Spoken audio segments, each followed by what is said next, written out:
I grew up in a small town in the Midwest, where you left your doors unlocked and came home when the streetlights turned on at dusk. After moving away for college, I decided to move back to my quiet, sleepy hometown in one of the 2 apartment buildings. I'm living there for roughly 3 months, when one night I go to sleep early on a Friday night. Now, I'm a reasonably hard sleeper, so when I wake up in the middle of the night to noises, I'm immediately alarmed. I'm going to describe my apartment layout for a bit of a better understanding. As you walk in the front door, the kitchen is to the left and the living room to the right. There's a hallway straight ahead with 1 bedroom at the end. A bathroom is to the left in the hall, and my bedroom is to the right. I get up from my bed and walk around to the end of it and peek my head out of the bedroom door. I look to the left to see my front door wide open to the outside hallway. There's a loud voice coming from my unlighted kitchen. From my vantage point, I was unable to see into the kitchen. I froze. This fact I've left out of the telling of this story since. It's not something I'm very proud of, but I want to relay this story in its entirety. It may have been only a couple of heartbeats, but to me it felt like an eternity.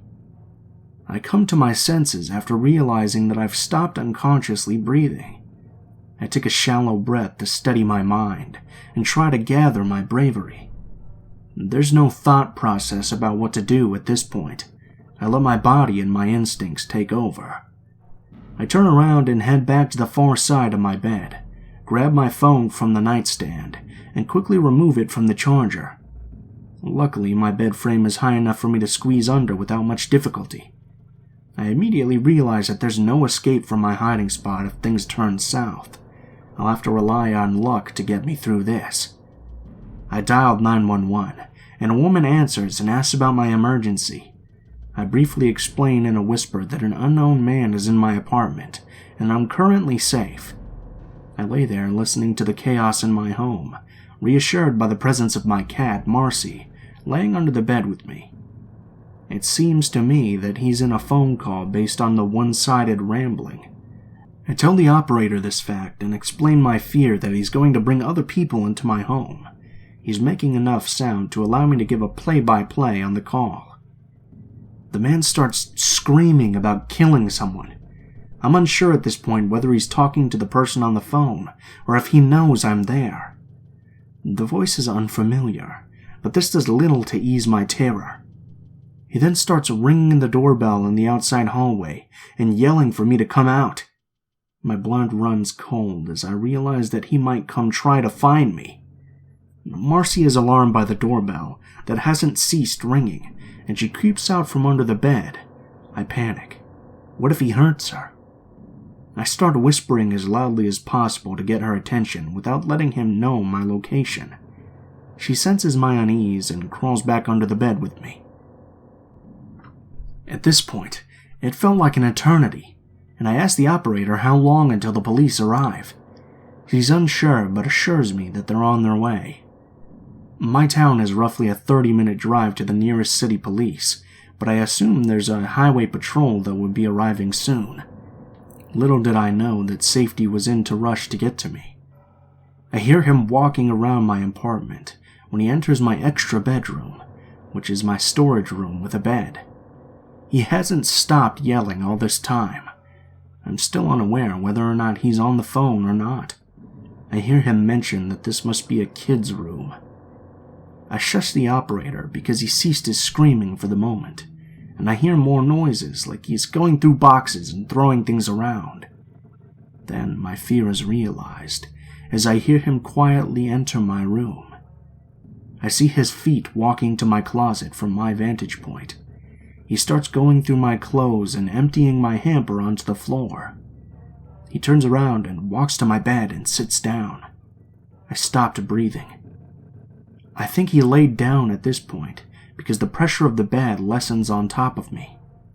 He's deadly silent, and I'm still trying my best to hold my breath. There's shuffling and moving around when he gets up and walks out of my room. I take a shallow breath and steady my conviction. He starts making noise again like he's throwing and punching things. I informed the operator that he was just in my room, and the police need to hurry. I don't know how long I can keep Marcy under the bed, and I'm concerned about what could happen if he finds me. He walks back into the kids' room quietly. I shush the operator again because she continually asks me for a play-by-play. I hear him breathing from the other room. After the quietest few minutes of my life, he yells, "Who's there?" I freeze again, listening for movement, but nothing. I'm starting to get lightheaded from my shallow breathing. The silence is deafening, and I fear he's trying to detect me. After a lifetime, I hear footsteps entering my apartment. I hear a man's voice say, "Hey man, you're in the wrong house." I've never felt more relief in my life before this night or since. I hear my door close and I crawl out from under the bed and break down. The adrenaline and anxiety take over as soon as the feeling of safety washes over me. A female officer comes to my side of the bed and puts her hands on my shoulders. I'm trying to keep it together and failing miserably. She let me put my clothes on, and I could hear 3 male voices coming from my apartment. The woman left and came back with a handful of clothes, asking if any weren't mine. They all were, and I answered in kind. She shut the door behind her as she left again. I turn to look out my window and see no lights from the cop car on the street. I look at my phone and realize the call to 911 has taken almost 20 minutes. I can't explain the feelings I had at this time since many hit me all at once. The door opened and the officer motioned to have me exit. Taking a first look at my home was almost as anxious as the event itself. My apartment was in disarray. Clothes were everywhere, mixed with garbage, and belongings from my shelves and counters. The man had removed items that he intended on taking and placed them in the outside hallway. They told me that they found him on the floor in the second room, completely naked, holding a bottle of lotion. In his vicinity, there was a winter hat with an unknown substance inside. The officer was kind enough to throw that in the garbage bag immediately. They tell me to look and see if any of the clothes in the apartment don't belong to me. I tell them no. This man entered my home completely naked and destroyed it. I noticed that the lid of my garbage can was filled with cat poop. It seems that it had been separated from the rest of the bag. The rest of the garbage was littering the outside hallway. They asked me if I would like to stay here or go somewhere else. Thankfully, my parents lived down the street, and I had an officer drive me there. I explained to my parents what had just happened, and in the next few days I felt like I had to explain the situation to half the town. The ridiculousness of this story catches people's attention and becomes a slight joke. I play along, attempting to be lighthearted, but I'm unable to disassociate from the horror I had faced. Now I should feel better knowing he's in custody, but the events after the break-in do little to comfort me. An officer shows up with a subpoena to appear in court to testify, but I receive a call for postponement.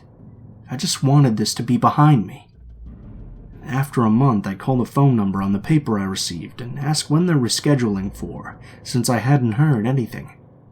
The woman informs me that they mailed another and I had not shown up.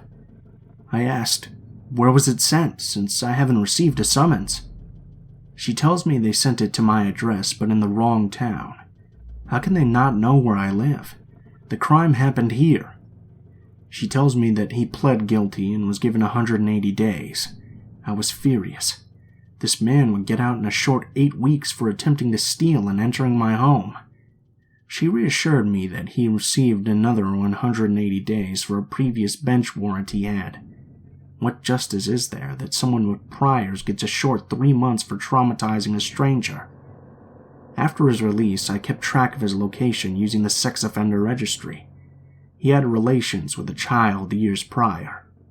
It makes his statements about the kid's room even more unsettling. He was arrested yet again for a 4th DUI shortly after his release, and sentenced to 5 years with 2 suspended. I was happy for a while. My nightmares hadn't ended, but the tension I felt during my waking hours lessened. It's been 2 years since this happened, and I've moved 3 times. I don't know if I'll ever be content and happy anywhere, but I'm hoping that's not the case. He was released 6 months after his conviction for some reason or another on parole. He immediately disappeared and fled from his parole officer and sex offender registry. I'm currently planning a cross-country move to try and rest my mind. I'm hoping someday to grow out of these nightmares.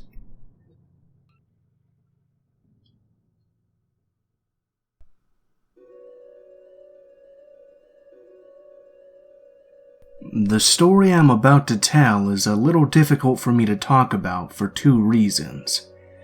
One is that the main part took place when I was around 4 or 5 years old, which makes it a little difficult to remember most details surrounding the story, which is part of the reason it's haunted me for 20 years.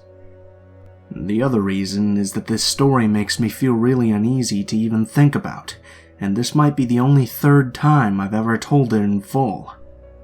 So some quick background to this story is that I was born and raised in an extremely close big family.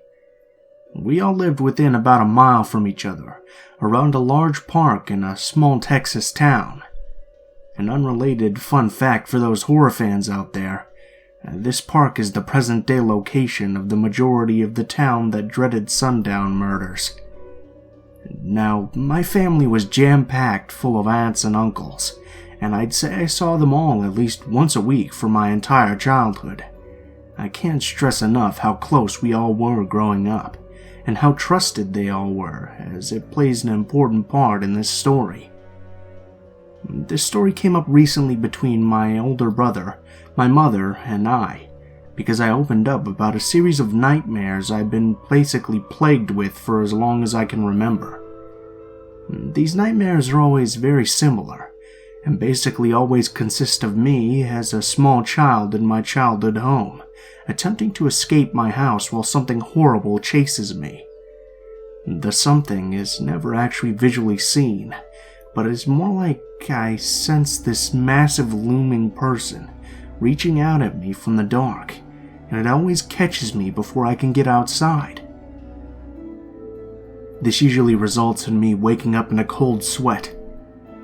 These dreams always seem to center around these very vague yet oddly detailed memories of a babysitter that I once had. Here's where it gets odd. These memories I have are almost like dreams. I very specifically remember the details of what was happening and the feelings I had during, but everything else is just out of reach. That goes for the babysitter herself as well. I remember it was a white female who was middle-aged, but I can't for the life of me recall her face. In my memories, it's like I never really ever got a good look at her. The 2 specific incidences I remember were not happy ones. The first memory I have is that whenever I would get in trouble, for what I have no memory of, I would be forced to sit outside on the back porch in just shorts and a t-shirt during winter.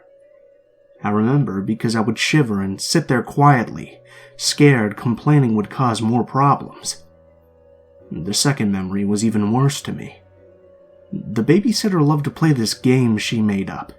She would turn off all the lights in the house and go hide deep in one of the back rooms.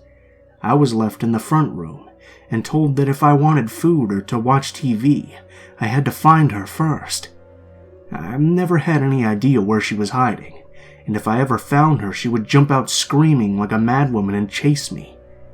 I remember hearing her laughter at my fear. I remember often being so frozen with terror that I would sit on the ground near the front door, too scared to even go try and find her.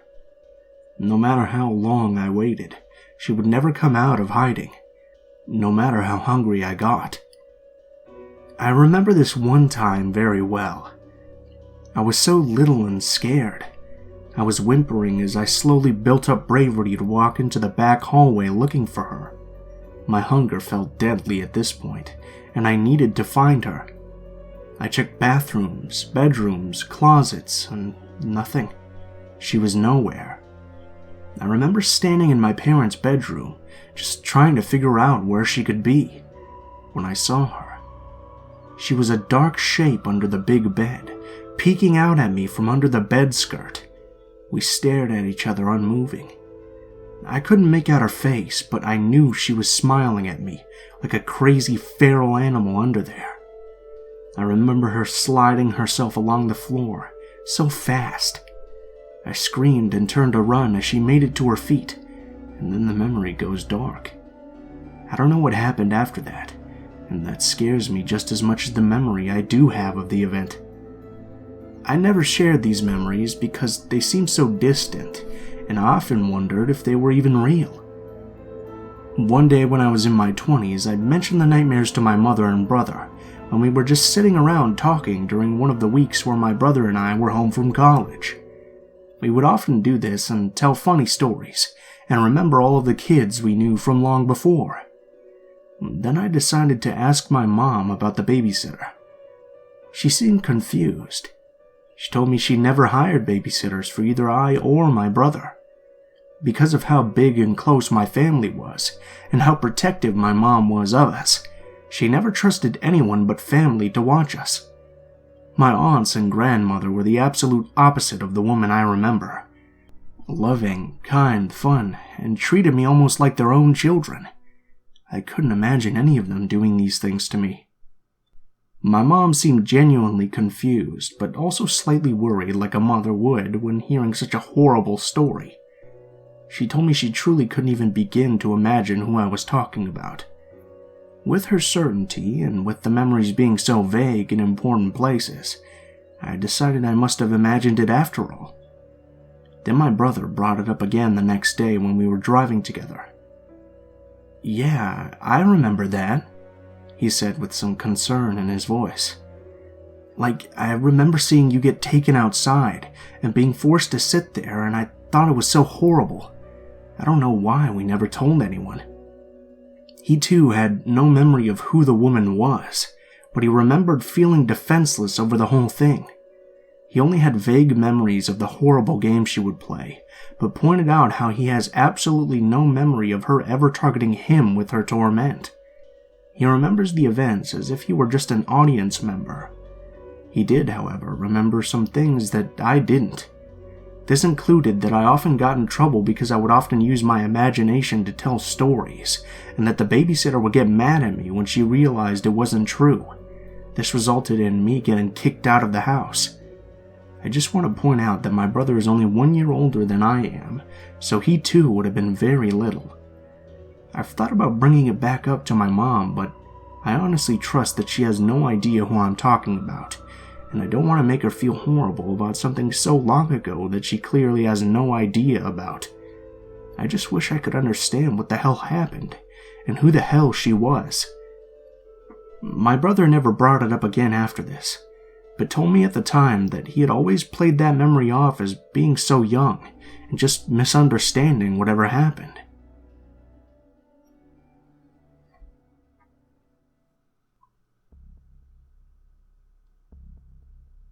So this isn't one of my paranormal experiences at the local port, but it still creeps me out when I think about it. A lot of spooky shit happens to me for some reason, but that's beside the point. Last year, in 2018, it was a very busy year for me, meaning that I had little or no time to date or meet any girls. Due to my busy schedule, I decided to make a Tinder account. I've never had any experience with such apps or online dating, and I didn't actually plan on meeting up with a random girl to go on a blind date or anything. I just wanted to see what the fuss was all about, and if that shit actually worked. So the app still being something new to me, I matched with this really pretty girl. She seemed short, light-skinned, and had a nice smile. Her account wasn't a catfish or any sort of fake profile. It seemed genuine and legit. Anyway, I'd known that I didn't actually want to hit it off with any girl in this manner, but she was very pretty, so I said fuck it. I slid into her DMs with a simple hey. A couple hours went by and we got each other's Snapchat users and phone numbers. We exchanged Snapchat photos, so with that said, there was no way that her Tinder account was a fake. I felt better knowing that for some reason.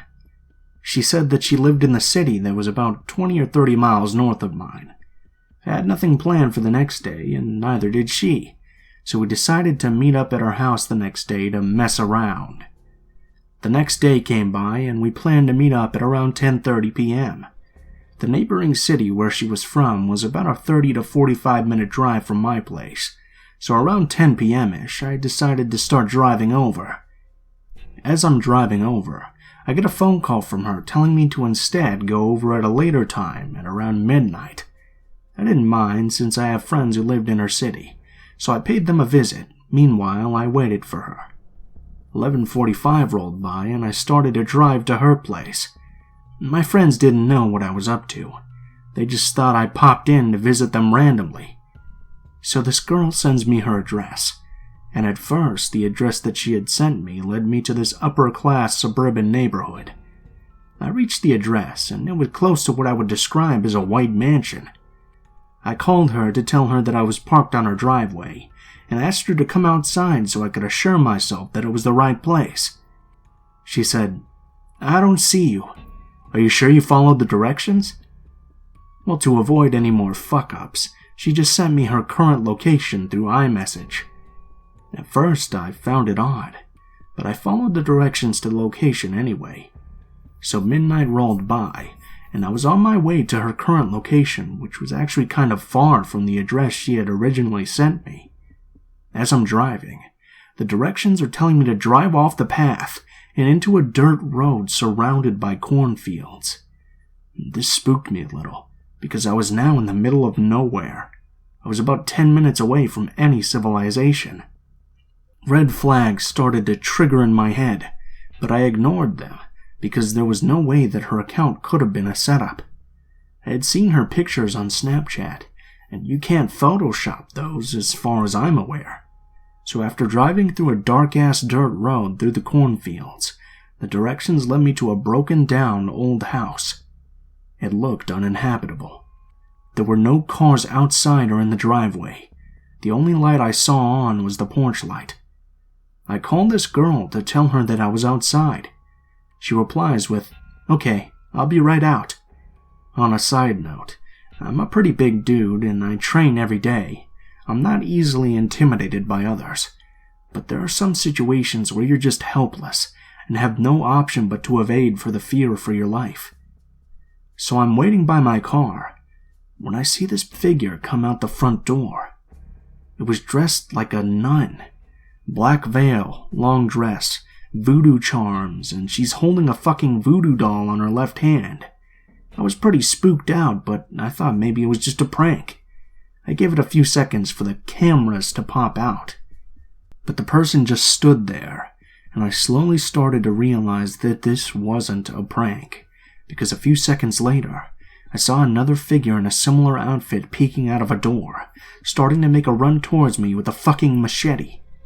I don't even bother trying to fight back, because I knew I was probably going to end up gutted or skinned alive by these psychos. I immediately jumped in the car and floored it the fuck out of there. Then I heard a gunshot a few seconds later behind me. I'm in my car screaming prayers with tears in my eyes because I was hoping to drive away with my life. Her number kept calling me as soon as I left. I blocked it, and then another number started to call me. I blocked that as well. I ended up staying over at my friend's house that night. I explained everything that took place, and he wanted to go check it out together with our group of friends, but I was too terrified to even approach that place. I called the police and they went to check it out, but the place was completely abandoned by the time they got there. And they said that the address has been vacant for years, and they simply made a report out of it. The people were never found out. The whole thing was a sick setup to begin with. The girl was planning on luring me so they could do God knows what to me. I deleted my Tinder account. I'm pretty sure it works if you're just looking to get laid or something, but I somehow had the worst luck my first time I ever decided to use it. Don't ever meet a stranger somewhere that isn't public. Shit can always go sideways.